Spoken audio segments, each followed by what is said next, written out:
Life as an LGBTQ is hard. Even as far as we've come, there are prejudices and many barriers to being able to live freely and openly. One thing I can't emphasize enough is how important allies are for the LGBTQ community.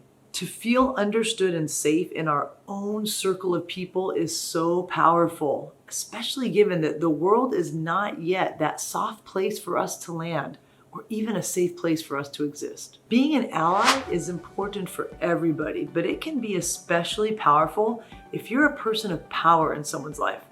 If you're a parent or a teacher, coach, or a boss, you really do matter so much.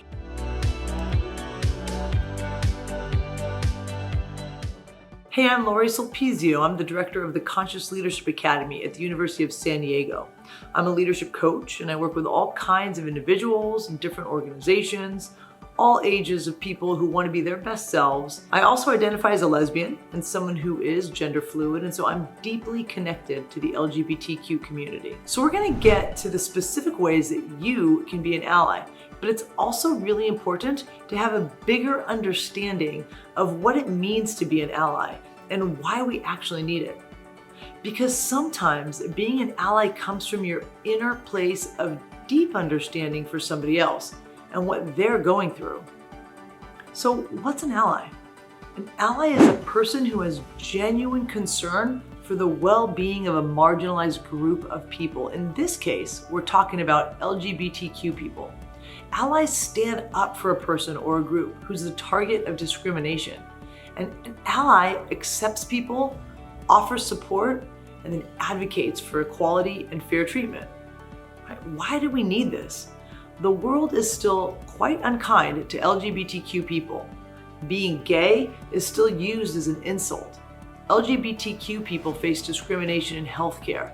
Many don't even get care, or they get discharged without attention. Get this.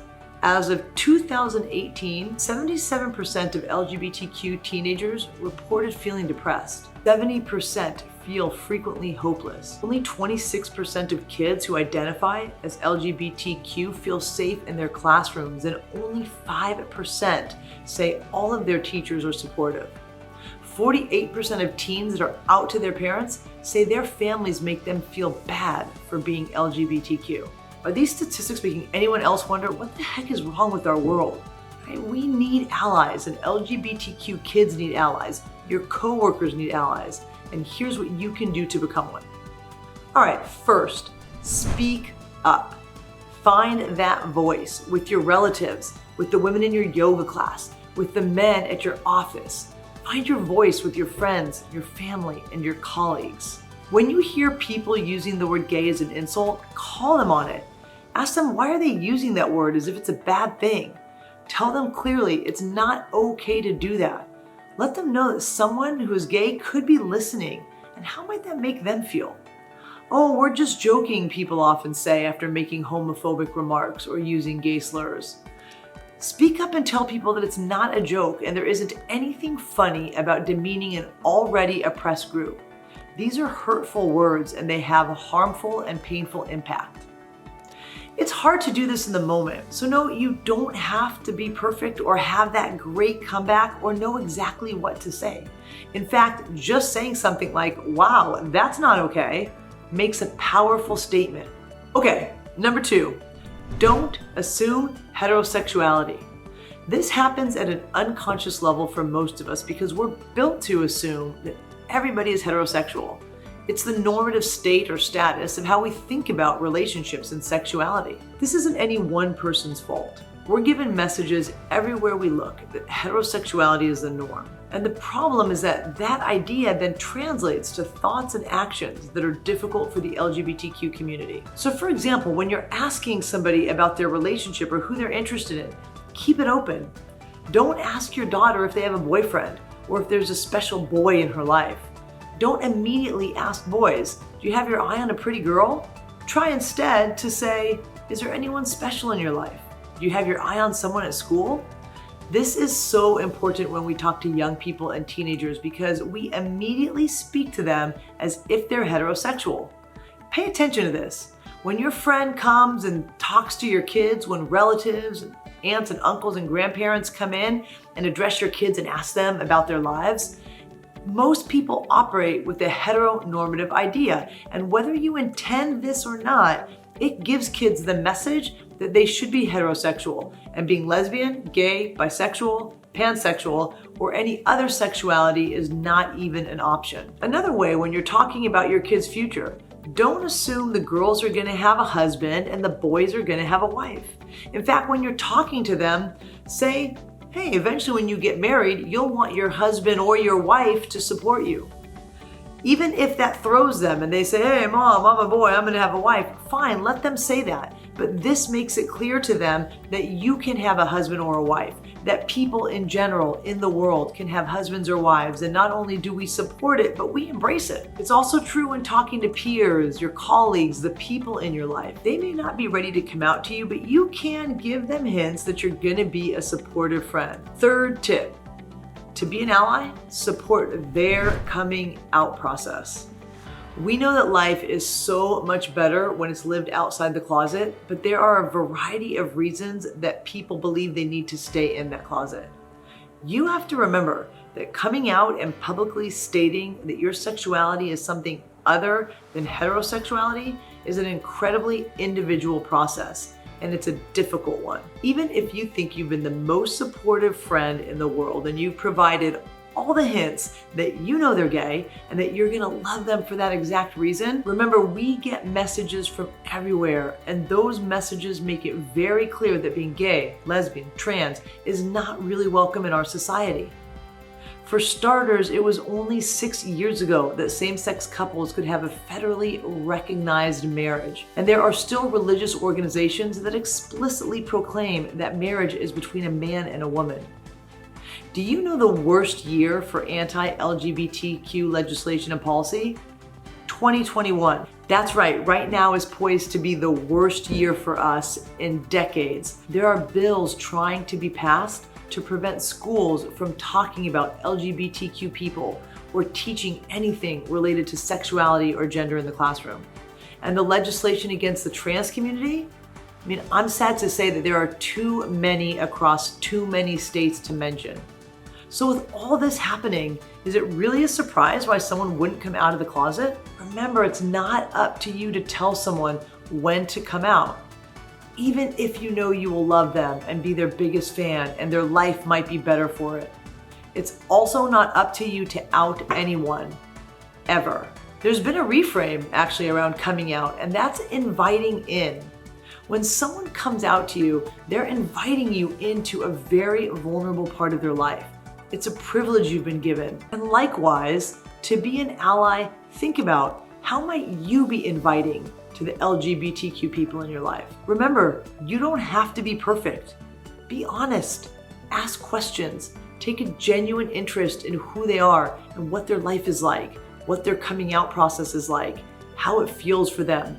Ask, how can I be supportive to you? This is a great way to be a strong ally during somebody's coming out process. And know that it is a process. Someone may come out of the closet here, but then they have this other whole group that they still haven't outed themselves to. Be a part of that journey and be by their side for it. Okay, next, get to know the culture and understand the LGBTQ experience. How do you do this? Well, seek out movies, television, and music from the LGBT community. I can't quite tell you how difficult it is to grow up and see movies, television shows, to read books, but have none of those characters be anything like you. To have none of the stories with the conflicts the characters experience ever mirror your experiences or the conflicts that you face in your life. I can tell you that when you see the world reflected back and you're not in it, it's very clear what your value is to society, or actually what your value is not. I grew up with very little to no representation on TV or in movies, and even now, I kind of hate how it has to be a gay movie instead of just a movie that happens to tell a story where the characters are gay, as normal as any other story. But we do have more choices. They're still not perfect. Yes, many of the characters are stereotypical, or people are caricatures, or it might feel like it's a forced attempt at inclusive diversity. But I'm going to stay focused on the positive. And And I'm gonna say that these stories with gay characters and trans characters that tell about our lives are important for everybody to watch. One of my favorites that I recommend to everybody is Hannah Gadbsy's Nannette. It's a Netflix special that is raw and real and addresses gender, LGBTQ, authenticity. I promise you will be moved at some point in that show. I'll put that show down in the description and also some other ideas for you so you can expand your understanding of the LGBTQ culture and community. Another way to be an ally, take part in Pride, but be aware of the commercialization of it. Rainbows are everywhere, especially in June, but know that many organizations are capitalizing on gay pride without much supportive substance about it. I have a tendency to be a little more lenient around this. I appreciate Taylor Swift's attempt to show her support in her music videos. I like walking into a store with my kids and seeing pride apparel and gear. Which leads me to this. It's hard to get this right, so let's give each other some latitude around the attempts we're all trying to make. One other way to be an ally is to consider intersectionality. Support the most marginalized. Know that when you are gay, lesbian, trans, but also have another identity that is marginalized, like being a person of color, it is even more difficult. So it's not enough to be okay with the gays and lesbians that look like you, but you want to be okay with everybody. You've got to expand your ability and open your heart to everybody in this community.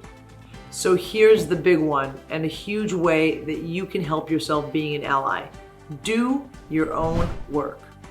What if your kid came out to you? What if your sister told you she was trans? Just think about it for a minute. Are you okay with other kids being gay but hoping that your kid is not? Are you okay with your best friend's brother transitioning to a female but not your own brother?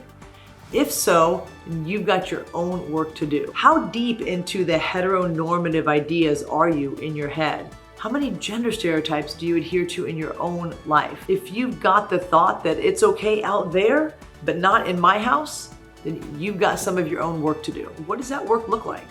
Pay attention to your gender normative assumptions. Pay attention to your heterosexual privilege. The ability to display affection wherever you are with no thought of any consequences, that's a privilege. Think about it. Have you ever thought that it was dangerous to hold your husband's hand in public, or give your wife a kiss, or put your arm around your girlfriend? We think about that every time. Unless, of course, maybe we're at a pride parade, or out at a gay bar, or maybe an Indigo Girls concert. But trust me, being out in the world, there's not a time where we don't wonder if it's going to be safe to display affection. That's a privilege that we all should get. This is another one. Monetary support. Donate if you can to LGBTQ homeless centers and shelters, the Trevor Project, which focuses on kids, the Human Rights Campaign. I was part of a lawsuit when I was fired as a basketball coach, and the National Center for Lesbian Rights and 2 other law firms took up my case, and we entered a 3-year battle and won. They did all of this pro bono, so committed to fighting homophobia, trying to end homosexual discrimination, fighting against gender discrimination and Title IX retaliation. These groups deserve our support if we can give it. There are so many groups doing good work around this issue. Again, I'll throw some links in the description. So you've got some concrete actions that you can do to become a strong ally in support of the LGBTQ community. And you've got some ways to shift your mindset and challenge your own ideas about sexuality so that you are available to be an ally and ready to act when we need you the most. Maybe one day we won't need allies, but today we still do. And I'm telling you, it matters. Thank you for joining me. I know how valuable your time is, and I am so grateful, especially on a topic like this, that you would spend the time and take the time to learn about this stuff. I'll see you next time.